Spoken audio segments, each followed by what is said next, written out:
1443 गांवों में अब तक मैं नाट्य प्रदर्शन का कार्य कर चुका हूं। तो सरकार के साथ किन किन नीतियों पे आपने काम किया? चाहे बेटी बचाओ हो, चाहे चुनाव को लेके हो, चाहे पर्यावरण को लेके हो, चाहे संपूर्ण स्वच्छता का कार्यक्रम हो। ऐसा हुआ क्यों है कि अगर आपका एडमिशन एनएसडी में हो जाता है, उसके बाद आपके भविष्य के रास्ते, बॉलीवुड के रास्ते या तमाम ऐसी वेब सीरीज के रास्ते खुल जाते हैं? ये हवा नहीं, ये क्रेज, क्योंकि नेशनल स्कूल ऑफ ड्रामा एकमात्र ऐसा संस्थान था हमारे देश का जो बच्चों को रंगमंच विधा में निपुणता प्रदान करता है। क्या कला के क्षेत्र में एनएसडी में एडमिशन लेना निपुणता है? नेशनल स्कूल ऑफ ड्रामा हमारे अगले रास्ते खोल रहा है, जो रंगमंच को लेकर कार्य करते हैं। लेकिन नेशनल स्कूल ऑफ ड्रामा ये भी नहीं कहते कि आप नेशनल स्कूल ऑफ ड्रामा से विदा ग्रहण करके वहां से डिग्री डिप्लोमा लेके आप फिल्म में जाएं। अगर आपको मौका दिया जाए बॉलीवुड में काम करने के लिए, तो आपकी क्या राय रहेगी इसमें? अब इस उम्र में तो नहीं जाऊंगा। मैंने मुसाहिद का रोल किया था, मुझे याद है, और मैं आवाज देता हूँ, खलक खुदा का मुल्क हाकिम का, मुकदमा बनाम पंच प्रधान बनाम श्री कुटेश्वर नाथ भुइया, बनाम गांव पीपर छैया, तहसील अमराया जिला दाया माया, मौलिक पेशे नगर नक्शे गुरेजा की तारीख, वालद कुचैदान कब्रिस्तान मुलजिमा भौरी देवी हाजिर हो। मैंने ये नाटक लिखा रंग बदलू, जिसकी अर्ज में मुझे नेशनल स्कूल ऑफ ड्रामा ने, श्री देवेंद्र राज अंकुर जी आए थे वहाँ पर, उन्होंने मुझे 5,000 रुपए का एक cheque National School of Drama की तरफ से मिला। स्वांग शैली नौटंकी से तो निकलता है, नौटंकी आगे होता है स्वांग, यहाँ पश्चिम उत्तर प्रदेश में है, और हरियाणा में जो स्वांग है इसको सांग कहते हैं। हमारे प्रधानमंत्री श्री नरेंद्र मोदी जी ने देश में संपूर्ण स्वच्छता को लेके, उस पर लेके अभी इस विषय पे आप लिख रहे हैं? हाँ, उस पर लिख दिया है। यह भी सुनने में आया है कि आप पद्मश्री की रेस में भी हैं। अरे पता नहीं मुझे। जब जब रंगमंच के क्षेत्र में नाट्य कला की बात होगी, तब तक उस खास मेहमान का जिक्र जरूर होगा जिनका नाम श्री सुमेर शर्मा जी है। भारतेंदु नाट्य अकादमी लखनऊ से वो पास आउट हैं, जो हमारे साथ मौजूद हैं। चलिए अब उनसे हम बात कर लेते हैं।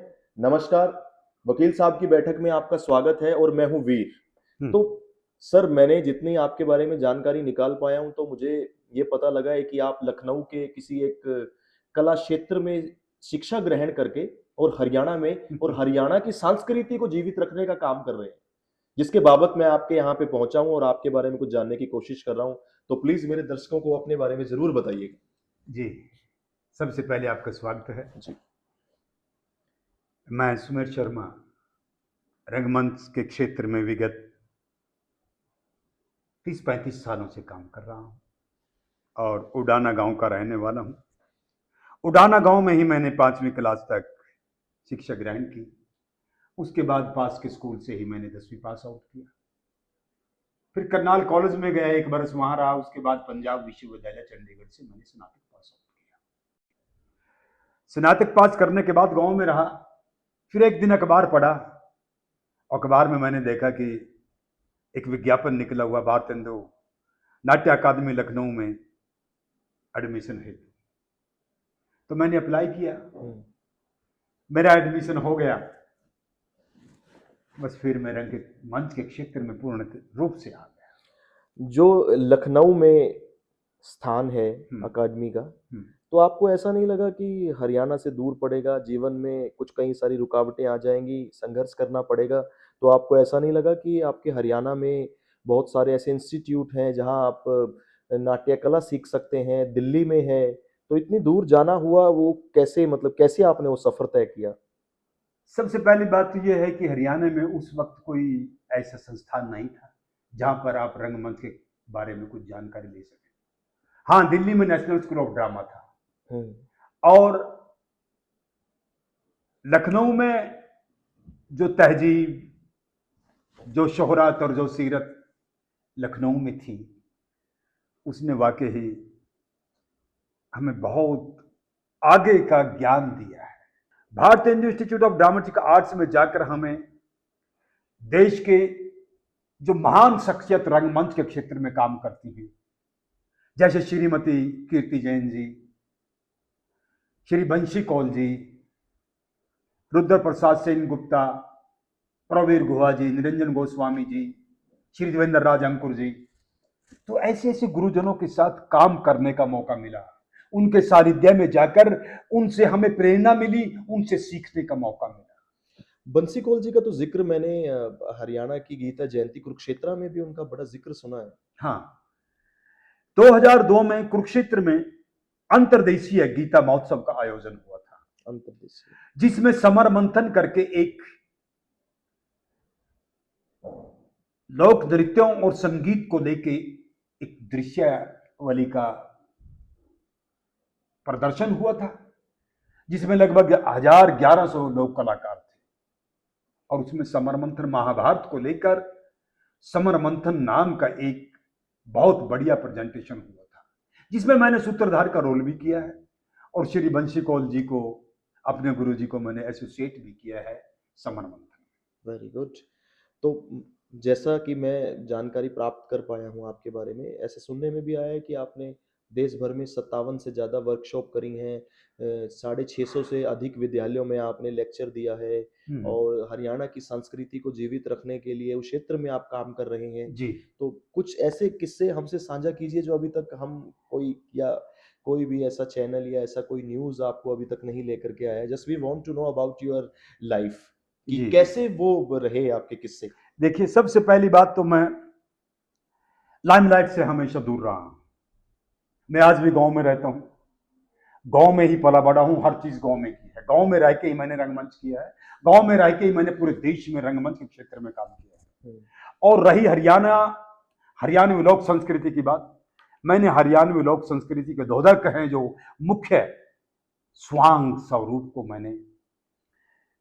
मैंने इसको हरियाणा राज्य से बाहर जाकर अपने नाट्य ग्रुप के साथ जाकर किया है। मैंने धर्मवीर भारती द्वारा रचित अंधायुग को सोमवांग में रूपांतरित भी किया है।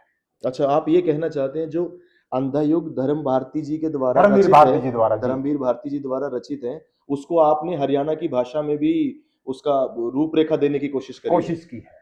और इसके अलावा मैंने हरियाणा में कुल मिलाकर 57 प्रोडक्शन ओरिएंटेड थिएटर वर्कशॉप्स की हैं, जिनमें लगभग 10-12 नेशनल स्कूल ऑफ ड्रामा की ओर से की, और कुछ उसमें मैंने हरियाणा सांस्कृतिक कार्य विभाग की ओर से की है, और मैंने उसमें उत्तर क्षेत्र सांस्कृतिक केंद्र पटियाला की ओर से की है।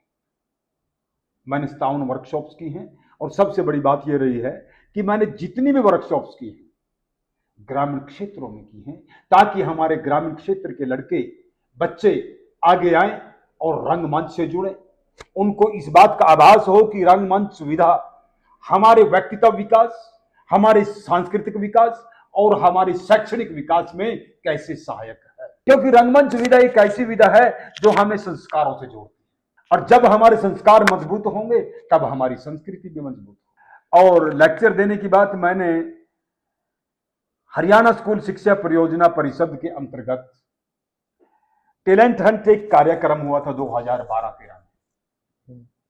उस कार्यक्रम के अंतर्गत मैंने 654 स्कूलों में, हरियाणा के हाई स्कूल और सीनियर सेकेंडरी स्कूल में विद डेमोन्स्ट्रेशन लेक्चर दिए हैं, ताकि बच्चों में रंगमंच के प्रति, नाट्य कला के प्रति जागरूकता पैदा हो, उनको यह आभास हो कि हमें रंगमंच विधा को अपने अंदर आत्मसात करके कैसे बोलना है, कैसे चलना है, कैसे उठना है, कैसे बैठना है, वो संस्कारों से जुड़े और स्वयं का विकास करें। क्योंकि रंगमंच विधा एक केवल मनोरंजन का साधन नहीं है, ये हमारे समाज का, हमारे परिवार का, हमारे व्यक्तिगत विकास का एक बहुत बड़ा माध्यम है। तो सरकार के साथ किन किन नीतियों पे आपने काम किया है? मैंने सरकार के, मेरे ख्याल से हर नीति पे मैंने रंगमंच के माध्यम से काम किया है, हर नीति पे काम किया है। कुछ एक दो बता चाहे दीजिए। बेटी बचाओ हो, चाहे चुनाव को लेके हो, चाहे पर्यावरण को लेके हो, चुनाव को लेके जागरूकता हो, जागरूकता हो, बेटी बचाओ बेटी बचाओ, बेटी बचाओ, बेटी पढ़ाओ, चाहे संपूर्ण स्वच्छता का कार्यक्रम हो, मैंने हर विषय पे नाटक के माध्यम से लोगों को जागरूक करने की कोशिश की है। यहां तक कि मैंने विभिन्न विषयों पे लेकर 1443 गांवों में अब तक मैं नाट्य प्रदर्शन का कार्य कर चुका हूं। ये बहुत बड़ा फिगर हो जाता है, 1443 गांवों में, 1443। यस। तो ये अपने आप में बहुत है, मेहनत तो है, और कई बार लोग कहते हैं कि शर्मा जी आप ये नाटक कर रहे हैं, इसमें पैसा, भाई पैसा अहमियत रखता है क्या? सम्मान से बढ़ के पैसा नहीं हो सकता। काम से बढ़कर पैसा नहीं हो सकता। वो काम ही आपको सम्मान देता है। काम सम्मान देता है, सम्मान बात बहुत दूर की है। सबसे बड़ी बात है हम काम के माध्यम से कितने आदमियों को जागरूक कर रहे हैं। सबसे बड़ी बात यह है हर विषय पे काम किया है ताकि लोगों में जागरूकता, अवेयरनेस पैदा हो। बच्चों के दिमाग में ऐसा हुआ क्यों है कि अगर आपका एडमिशन एनएसडी में हो जाता है, उसके बाद आपके भविष्य के रास्ते, बॉलीवुड के रास्ते या तमाम ऐसी वेब सीरीज के रास्ते खुल जाते हैं? तो इसके पीछे की साइंस क्या है? क्या जानना चाहते हैं लोग इसमें? मीर भाई, सबसे पहली बात है ये हवा नहीं है, ये क्रेज है। हम्म। और ये बहुत अच्छी बात है कि वो बच्चे आज के वर्तमान में जो बच्चे हैं वो चाहते हैं कि हम रंगमंच से जुड़े, नेशनल स्कूल ऑफ ड्रामा में जाएं, उनकी सिलेक्शन हो। क्योंकि नेशनल स्कूल ऑफ ड्रामा एकमात्र ऐसा संस्थान था हमारे देश का जो बच्चों को रंगमंच विधा में निपुणता प्रदान करता है। तो आप ये कहना चाहते हैं कि जिन बच्चों का एडमिशन हो गया वो सिर्फ इस क्षेत्र में निपुणता हासिल कर ली? तो मेरा तो ऐसा मानना है कि अगर आप किसी भी क्षेत्र में जाकर के देखिए जहां पे नाट्य कला होती है, तो सिर्फ आपको एक या दो ऐसे व्यक्ति मिलते हैं जो एनएसडी से पास आउट होते हैं। बाकियों को क्या कलाकार नहीं मानते आप? नहीं, कलाकार हैं, लेकिन वहां आपको सरकार के माध्यम से जो सुविधाएं मिल रही हैं वो शायद आपको वो बाहर नहीं मिले। आप उतने संघर्ष में जाकर नहीं उतना काम कर पाएंगे। क्या कला के क्षेत्र में एनएसडी में एडमिशन लेना निपुणता है? नहीं, ऐसी बात नहीं है, निपुणता नहीं है। ये जरूरी नहीं है कि हर व्यक्ति नेशनल स्कूल ऑफ ड्रामा में जाए। नेशनल स्कूल ऑफ ड्रामा हमारे अगले रास्ते खोल रहा है जो रंगमंच को लेकर कार्य करते हैं। लेकिन नेशनल स्कूल ऑफ ड्रामा ये भी नहीं कहते कि आप नेशनल स्कूल ऑफ ड्रामा से विदा ग्रहण करके वहां से डिग्री डिप्लोमा लेके आप फिल्म में जाएं। नेशनल स्कूल ऑफ ड्रामा कहता है कि आप अपने देश, अपने समाज और अपने राज्य की कला और संस्कृति को विकसित करने हेतु कार्य कीजिए। ये बात आम व्यक्तियों ने, हमारे जैसे जो हमारे लड़के हैं, उन लोगों ने इस बात को आगे बढ़ाया कि हम नेशनल स्कूल ऑफ ड्रामा से विदा ग्रहण करके हम फिल्म इंडस्ट्री में जाएंगे। जबकि नेशनल स्कूल ऑफ ड्रामा कोई भी इंस्टीट्यूट, चाहे भारतीय इंस्टीट्यूट ड्रामेटिक इंस्टीट्यूट है या नेशनल स्कूल ऑफ ड्रामा है, वो हमें इसलिए शिक्षा दे रहे हैं ताकि हम अपनी कलाओं को विकसित कर सकें, उनको और ज्यादा मजबूत कर सकें। लेकिन ऐसा अगर आपने फिल्म में ही जाके काम करना है, आप पुणे जाइए, IFTI जाइए, सत्यजीत रे इंस्टीट्यूट जाइए, आप ऐसे बहुत से संस्थान हैं। लेकिन फिल्म एंड टेलीविजन इंस्टीट्यूट जाइए, आप पटियाला जाइए। बॉलीवुड में तो नेपोटिज्म को बहुत ज्यादा बढ़ावा दिया जा रहा है, उस पर क्या कहना चाहते हैं? मैं इस चीज से बहुत दूर हूं, मैं कभी मुंबई नहीं गया।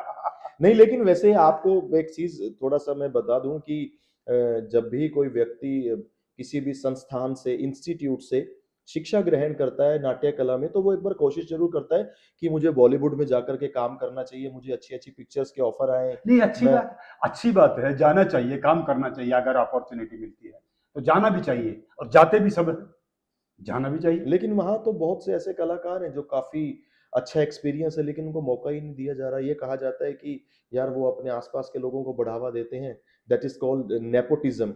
ये मुंबई की बात है। भाई भतीजावाद का जो किस्सा बड़ा फेमस भी हुआ है, कई सारी चीजों को लेकर के विवाद भी होते रहते हैं।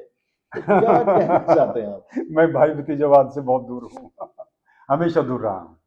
मैं अपना रंगमंच में काम करता हूँ। अगर आपको मौका दिया जाए बॉलीवुड में काम करने के लिए, तो आपकी क्या राय रहेगी इस पे? अब इस उम्र में तो नहीं जाऊंगा। देखिए, उम्र ये आपके लिए है। जब किसी फिल्म को या किसी वेब सीरीज को शूट किया जाता है, जब शूटिंग के दौरान जब उसमें देखा जाता है, तो उसमें हर तरह के कलाकार को लिया जाता है। 10 साल का भी होता है, 60 साल का भी होता है। तो शूटिंग के दौरान तो ऐसा कुछ नहीं है कि सिर्फ आपको ऐसे लगता है कि इस उम्र में मैं नहीं जाऊंगा। ये तो आपकी क्वालिटी पे डिपेंड करता है।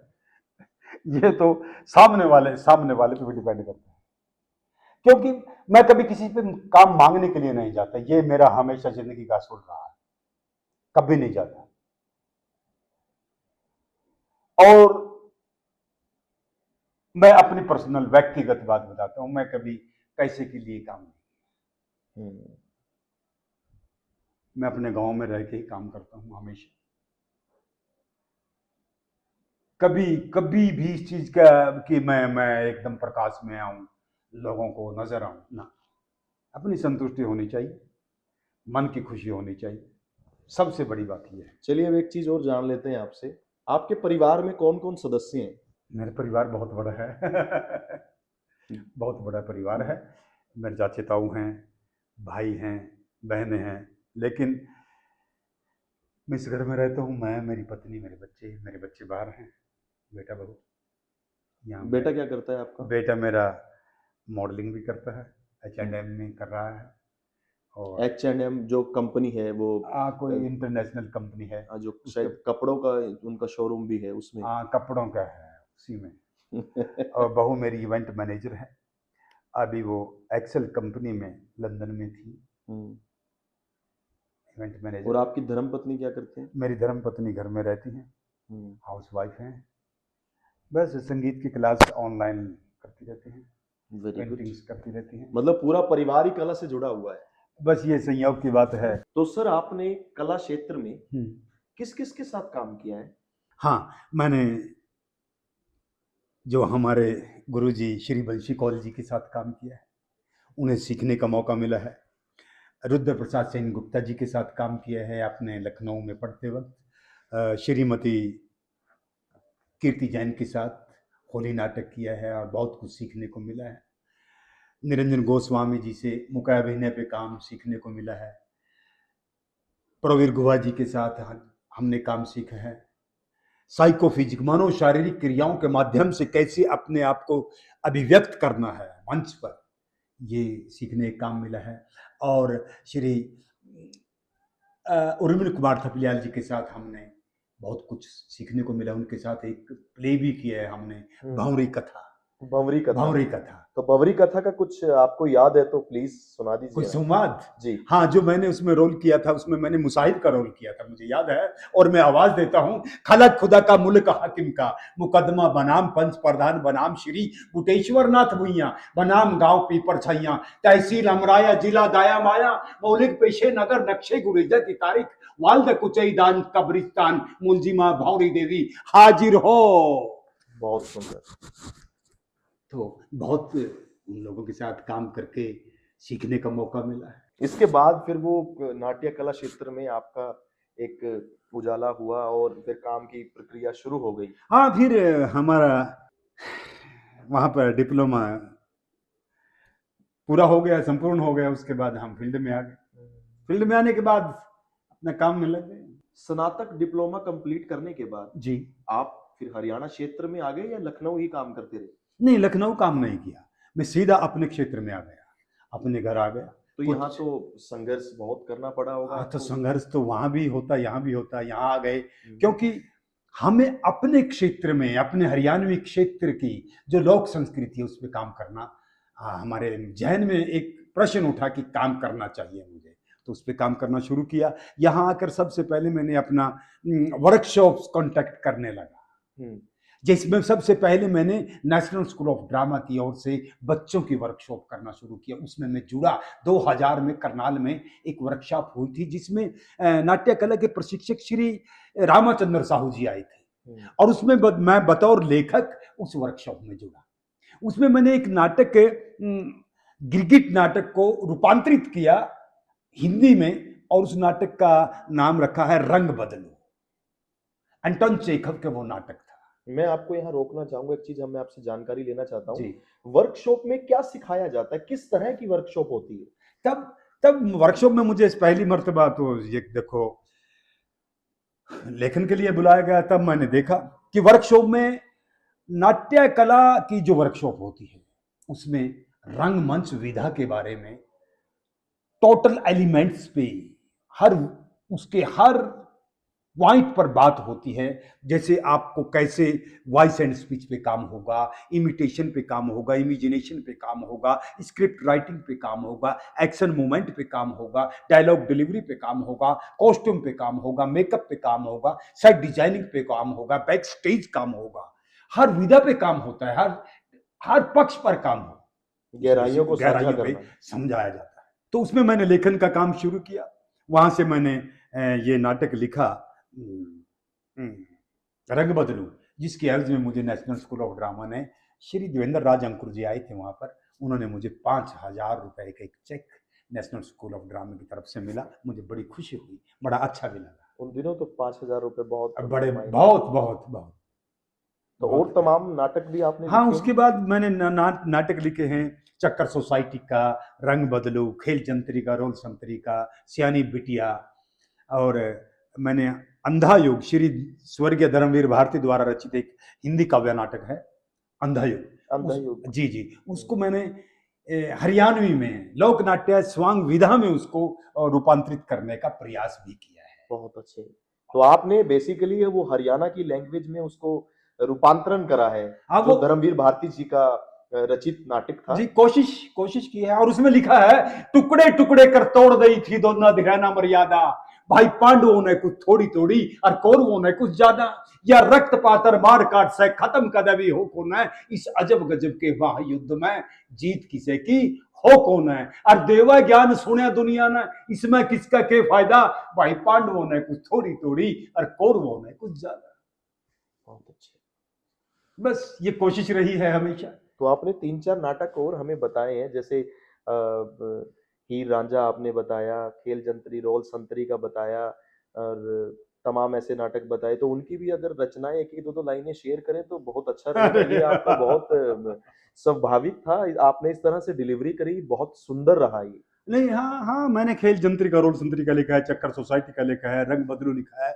इसके अलावा उसमें लिखा भी है मैंने खेल जंत्री का, रोल संतरी का में, उसमें लिखा है, देख लिया आपने, सुन लिया, हमारे बुजुर्गों और विद्वानों के ज्ञान का कोई जवाब नहीं, एकदम स्टिक व टू द पॉइंट, 100% सोलाने खरी ज्ञान की बातें कह गई। ऐसा लगता है जैसे आने वाला समय उनके लिए खुली किताब के मानिक था, बस पढ़ा और ज्ञान की गंगा बहा दी। ज्ञान की, बेचारे बड़े बड़े विद्वान, बड़े बड़े ज्ञानी जन, ये कहते कहते इस दुनिया से 9 तो 11 हो गए। ये दुनिया तो एक बहुत बड़ा खेल का मैदान है, इंसान इसमें आता है और अपनी अपनी पारी खेल कर पवेलियन वापिस लौट जाता है। अरे लोग तो मस्त है खेलने में, खेल भांति भांति के खेल, कोई पक्का खिलाड़ी तो कोई कच्चा खिलाड़ी, कोई मंजा घिसा खिलाड़ी तो कोई मुझ जैसा अनाड़ी खिलाड़ी। गजब, एकदम गजब। कुछ एक तो ऐसे ग्रेट खिलाड़ी बन पड़े हैं जो बिना बैट और बिना बॉल के चौके छक्के मारने में माहिर, लगे हुए अपने कर्म में फल की चिंता किए बगैर। और इसके अलावा मैंने एक प्ले और लिखा है, आज का हरिश्चंद्र। ये मैंने 1958 में लिखा था। क्या कहता है आज का हरिश्चंद्र? आज का हरिश्चंद्र ये दरअसल है तो एक स्टाइल, लेकिन देशभक्ति पर भी है। इसमें बहुत व्यंग है। इसमें लिखा है, जब वक्त कलयुग का आएगा उसकी एक निशानी होगी, धर्म कर्म सब दुखी होंगे, चारों तरफ बेईमानी होगी। वैसे मैं वक्त की गर्दन नापने वाला कोई दर्जे नहीं हूं, मैं तो आप लोगों का दोस्त हूं, आप लोगों का भाई, अरे आप लोगों का बच्चा। बस वक्त की अमुक प्रक्रिया ने आज वीर भाई तुम्हारे सामने इस मंच पर लाकर बैठा दिया और आप जैसे बुद्धिजीवियों से मुलाकात हुई। कम वक्त वक्त वक्त के हत्यारे आज सारी दुनिया को याद दिला रहे हैं उनका भूतकाल, जबकि किसी के पास अपने बाप दादा को भी याद करने का वक्त नहीं है। वक्त वक्त बड़ा बलवान है। अरे वक्त नहीं तो रावण जैसे शक्तिशाली पंडित का नाश किया, एक महाद्वीप उजाड़ कर कई महाद्वीप बसा दिए। अरे सत्यवादी हरिश्चंद्र की परीक्षा ली, हरिश्चंद्र की। वक्त में कुछ भी नहीं बचा, कुछ भी तो नहीं बचा, लेकिन याद आता है वीर, वक्त में आज बहुत कुछ बचा है। आप चारों तरफ देखिए अपने परिवेश में, वक्त में आज बचा है गुंडागर्दी, नशाखोरी, चमचागिरी, अरे घटिया राजनीति, छी छी छी छी। और हम अपने आप को कहां पाते हैं आज, इस संदर्भ में कहां पाते हैं अपने आप को। लेकिन अंततः हमने प्रतिज्ञा करनी चाहिए कि हम बनेंगे हरिश्चंद्र, हम बनेंगे, यही तो लिखा है उसमें, ताकि हम अपने समाज से समूल रूप से भ्रष्टाचार को, घटिया राजनीति को, घटिया चमचागिरी को खत्म कर सके। यही आज के हरिश्चंद्र का बनना सबसे मुख्य बात होगी। तो बस करता रहा हूं, काम चलता रहा। सर बहुत सुंदर लगा। मैं काफी देर से एक नाटक और आपको याद कराना चाहता हूँ, सियानी बिटिया। हाँ, आपने कुछ 4 लाइनें वो इस तरह से सुनाई थी, मैं भारत वो भारत, तो मैं, अगर आप हमें प्लीज वो सुना दें तो हमारा दिन अच्छा हो जाएगा। सियानी बिटिया भी दरअसल मैंने नेशनल स्कूल ऑफ ड्रामा की जो वर्कशॉप करनाल में हुई थी उसी के लिए ही लिखा था। रामाचंद्र साहू की प्रशिक्षण में जो कार्यशाला हुई थी, ये भी नाटक मैंने उसी में लिखा था, सियानी बिटिया। तो सियानी बिटिया की कुछ दो चार लाइनें अगर आपको याद हो तो वो साझा कर दीजिए। इसमें बेटियों की तीक्ष्ण बुद्धि को दर्शाया गया है कि बच्चियां कैसे आगे बढ़ती हैं। लेकिन जो दूसरा नाटक है, क्यों नहीं लाडो हमारे अंगना, इसको विभिन्न गांवों में किया है हमने। दरअसल इस नाटक में मुख्य तौर पे दिखाया गया है कि हमारी जो बेटियां हैं वो हमें बचानी भी हैं और पढ़ानी भी हैं और आगे बढ़ानी भी है। इसका थीम ये था, हाँ, बेटियों को बचाना है, पढ़ाना है, आगे बढ़ाना और आगे और बढ़ाना है जी। तो इसकी कुछ आप लाइनें सुना सकते हैं? बस लाइनें तो यही हैं इसके। सबसे पहले तो ये थी कि भारत जिस भारत की आबो हवा में कभी हमारी नन्ही नन्ही बेटियां, नन्ही नन्ही कंजकाएं देवियों के रूप में, कंजकाओं के रूप में पूजी जाती थी।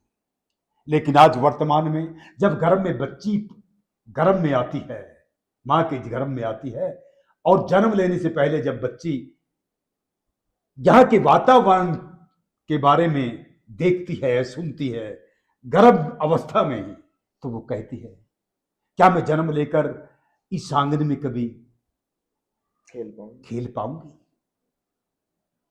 मैं कभी अपने भाई बहन को, अपनी मां को देख पाऊंगी? या जन्म लेने से पहले ही कचरेदान के गर्भ में कीचड़ से लथपथ, कीड़ों से सनी हुई, टूटी बिखरी पड़ी पाऊंगी? अंत में बेचारी दो शब्द फिर बोलती है, मात मने मरवावे मत न, मैं संसार देखना चाहूं सू, गर्भ से बाहर निकल के मैं तेरा प्यार देखना चाहूं सू। बहुत सुंदर।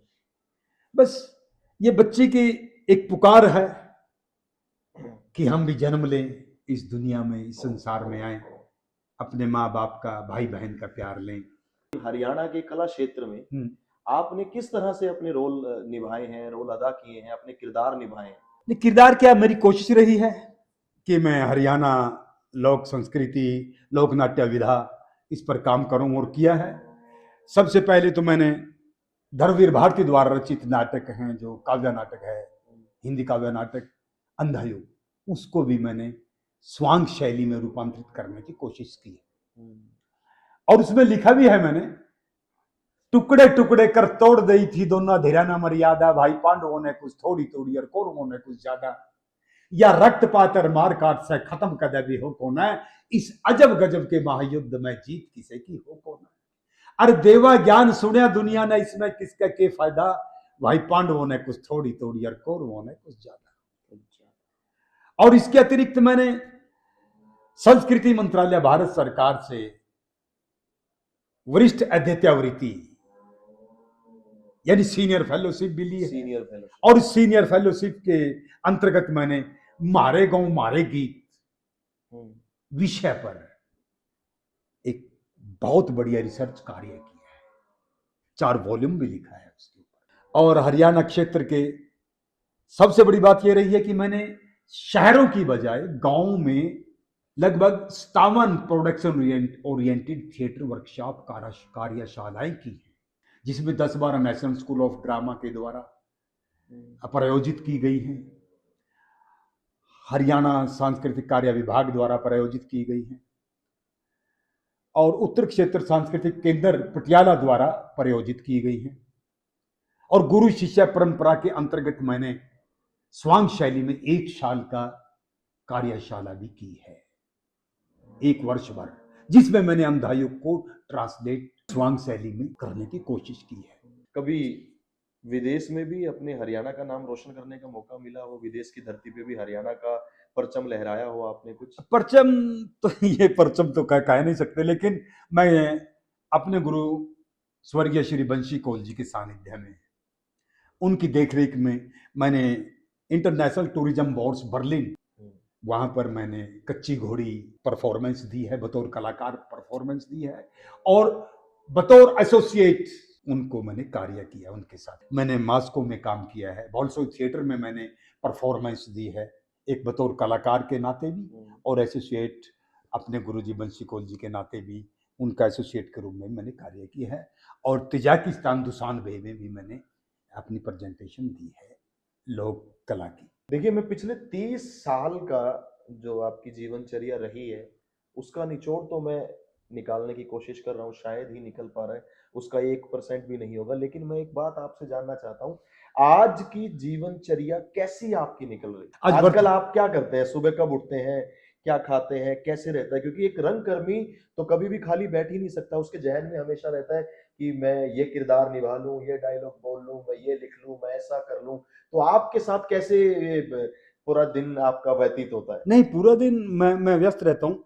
सुबह मैं 4 सवा 4 बजे उठता हूँ, हम्म, मैं बाहर घूम के आता हूँ, अपना पूजा आदि करके मैं फिर अपना नाश्ता करता हूँ।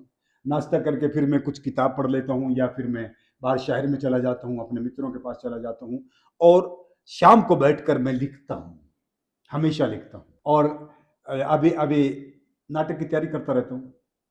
अभी स्वयं भी नाटक की तैयारी कर रहा था, अभी 10 दिन पहले भी कर ही रहा था। अभी लिखा भी था मैंने एक, ये रखा है, इसमें रखा है, इसमें लिखा था। और बस, अभी यहाँ तक जग में रीत निराली है, ये कैसी जीवन शैली है। यहाँ घर घर रीत जो फैली है, ये बड़ी भयानक शैली है। यहाँ झरझर हुए हैं सबके मन, अब टूट चुके हैं सबका तन। यहाँ घुटने लगा है सबका दम, अब होने लगी है सबको गम। बस करता रहता हूँ और चल रहा है। तो इस रंगमंच के क्षेत्र में सबसे पसंदीदा किताब कौन सी रही आपकी? किताबें तो सारी सारी पसंदीदा हैं। जो आपने अधिक पढ़ी हो, अधिक उस पे आपने अमल किया हो, कौन सी वो किताब रही होगी? अंधा युग पे मैंने जाना, नाटक की बात कर रहे हैं जी, जी, क्या? जी। अंधा युग को मैंने कई बार पढ़ा है, कई बार पढ़ा है। अगर इंटरनेशनल लेवल पे मौका मिले हरियाणवी लैंग्वेज में इसको पेशकश करने का, तो आप तैयार हैं मैं इसके इसको लिए? स्वांग शैली में तुरंत कर देंगे हम। अच्छा, ये अलग-अलग शहर में कैसे होता है कि हरियाणा में स्वांग कहा जाता है और उत्तर प्रदेश की तरफ चले जाएँ तो उसको नौटंकी कहा नहीं जाता नहीं, है? नौटंकी अलग है, स्वांग शैली अलग है। उत्तर प्रदेश दरअसल स्वांग शैली हमेशा, ये दरअसल उत्तर प्रदेश से ही उत्पत्ति है स्वांग शैली। वो कैसे? स्वांग शैली नौटंकी से तो निकलता है, नौटंकी आगे होता है, स्वांग यहाँ पश्चिम उत्तर प्रदेश में है। अ, अ, राजस्थान में भी स्वांग शैली है, और हरियाणा में जो स्वांग है इसको सांग कहते हैं। बेसिकली हरियाणवी भाषा बेसिकली में। बेसिकली भाषा क्या, ये डायलेक्ट है। आप देखिए, हरियाणा में एक गांव से दूसरे गांव में बोली बदलती चली जाती है, जी, बिल्कुल। ये डायलेक्ट है, हमेशा बदलता है। तो बेसिकली हरियाणा के हर शहर की अलग बोली है। गांव की अलग बोली है, हर गांव में अलग अलग अलग अलग संप्रेषणीयता है। इस गांव में कुछ अलग है, उसमें कुछ अलग है, उसमें कुछ अलग है। आजकल क्या लिख रहे हैं आप? अभी अभी अभी लिखा था, मेरे पास आया था कहीं से पता कि आप लिखिए, और मैं लिखने की कोशिश कर रहा था, लेकिन लिख रहा हूँ अभी भी। अभी मैं क्या लिख रहा हूँ, मैं आपको बता देता हूँ। एक विषय अभी हमारे देश के, जो हमारे देश में चला है, हमारे प्रधानमंत्री श्री नरेंद्र मोदी जी ने देश में संपूर्ण स्वच्छता को लेके, उस पे लेके अभी लिखा इस है। विषय पे आप लिख हाँ रहे हैं। हाँ, उस पे लिख दिया है, और इसका मंचन होगा अभी। ये भी सुनने में आया है कि आप पद्मश्री की रेस में भी हैं। अरे पता नहीं मुझे। पिछली बार भी आपने आवेदन डाला था। हाँ, पिछली बार डाला था। क्या मगर कारण रहे होंगे वो? नहीं, ये तो क्या पता है भी, ये तो पता नहीं क्या प्रोसीजर होता है, ये तो प्रोसीजर है। इसको छोड़िए, कुछ और बात कीजिए। नहीं, बिल्कुल, ये तो बहुत गंभीर मुद्दा है। तो नहीं, आपने ये गंभीर कैसे है? गंभीर इसलिए है कि आपकी वो जो अगर मैं पीछे का रिकॉर्ड उठा करके आपका देखूं, अगर मैं आपकी कार्यशैली देखूं, अगर मैं आपकी लेखने देखूं, रचनाएं देखूं, तो आप अव्वल दर्जे पर आते हैं। नहीं नहीं, ऐसा कुछ नहीं है। ये तो ये तो आशीर्वाद है। नहीं, हम इसकी आपसे उम्मीद करते हैं कि आप और अच्छा करिए और अब की नहीं बार पद्मश्री लेकर के आइए। हमारी शुभकामनाएं नहीं आपके साथ हैं नहीं, और धन्यवाद। अच्छा कीजिए आप, क्योंकि जिस हिसाब से आपने जो एनर्जी लेवल आपने हमें दिखाया है, ये कई सारे तमाम ऐसे लोग जो कलाकार इस फील्ड से जुड़े होंगे वो जरूर देखेंगे और आपसे इंस्पायर होंगे। कुछ लोग तो आपसे कांटेक्ट करने की भी कोशिश करेंगे कि हमें भी इस फील्ड में थोड़ा ज्ञान दीजिए, बताइए। तो क्या उन लोगों के लिए आप सहायक रहेंगे अगर वो आपके पास आना चाहेंगे? मैंने कभी किसी को मना ही नहीं किया। अगर जो मेरे पास आ गया मैंने उसकी मदद की है। जो कुछ मुझसे बन पड़ा है हमेशा दिया है, हमेशा दिया है। कभी मैंने मना नहीं किया, कभी लालच नहीं किया, किसी से कभी कोई पैसा नहीं लिया। क्या आपकी संस्था का नाम क्या है जिससे आप काम करते हैं, जो मैं आपकी मेरी फर्म है बेसिकली? मेरी संस्था का नाम है, हमारा ग्रुप एक संगठन है जिसका नाम है इंडो वर्टू। इंडो मीन्स भारतीय, वर्टू मीन्स कला प्रेमी।